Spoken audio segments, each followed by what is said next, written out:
Nigeria's national chairman under the umbrella of Inter-Party Advisory Council (Ipac) has reaffirmed its confidence in the Independent National Electoral Commission led by Mahmood Yakubu to conduct the 2023 general election.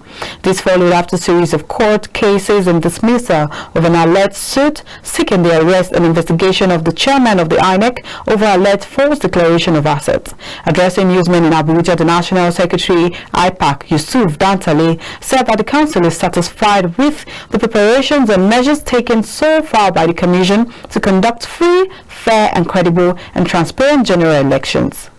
Accordingly, the entire political chairman under the umbrella of Inter-Party Advisory Council reaffirms its confidence in the Independent National Electoral Commission led by Professor Mahmood Yakub to conduct the 2023 general elections. IPAC is satisfied with the preparations, arrangements, and measures taken so far by the Commission to conduct free, fair, credible, and transparent, inclusive, peaceful, and generally acceptable elections, particularly its decision to deploy the bimodal voters registration system, BVAS, and voters using the voters' fingerprint.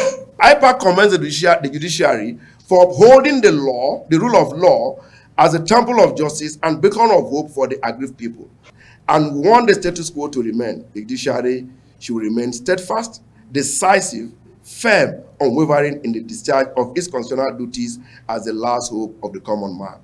We are deeply concerned about the level of insecurity in the country, spreading in most part of the states, where the governors are using sponsored touts to stop and destroy campaign materials and the party offices of the opposition political parties.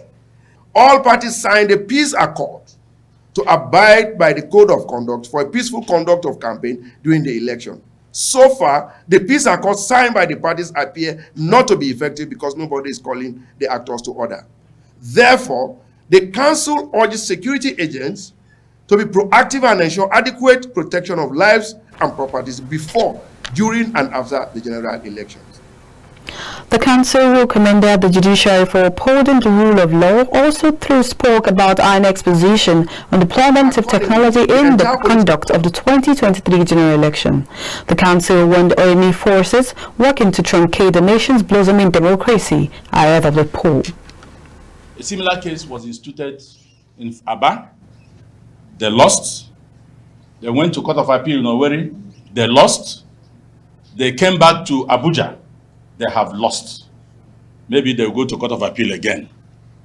But we are warning that those enemies of democracy, those enemies of Nigeria, who do not believe in this effort that the political parties and INEC have put together to have a free, fair, credible, and acceptable result of election, should stop henceforth.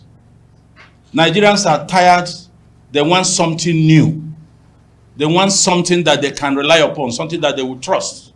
There's no moral justification for any individual, to sue INEC chairman at this point when we are facing elections.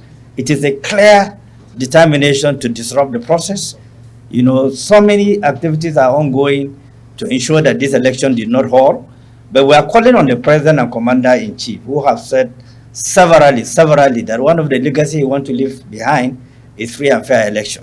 So far, we haven't seen that. Associate Action Alliance from any publication or any conference whatsoever challenging the authority of the INEC chairman or calling for the removal of INEC chairman by any person in any guise from Action Alliance. Anything that is not coming from the leadership of the party, we urge the public to disregard it. The IPAC leaders have spoken because we are part of adopting this process. And we must see it happen. We must see it happen. And we are supporting the INEC chairman and all the INEC leaders 100% on this. Let the man do his job. The national chairman ZLP Dan Nwayawu Mohammed Lawal Nalado, that's the national chairman Accord Party, they called on all parties who signed the peace accord to abide by it. They founded attacks on INEC facilities as they urged the security agencies to curb more acts of political violence.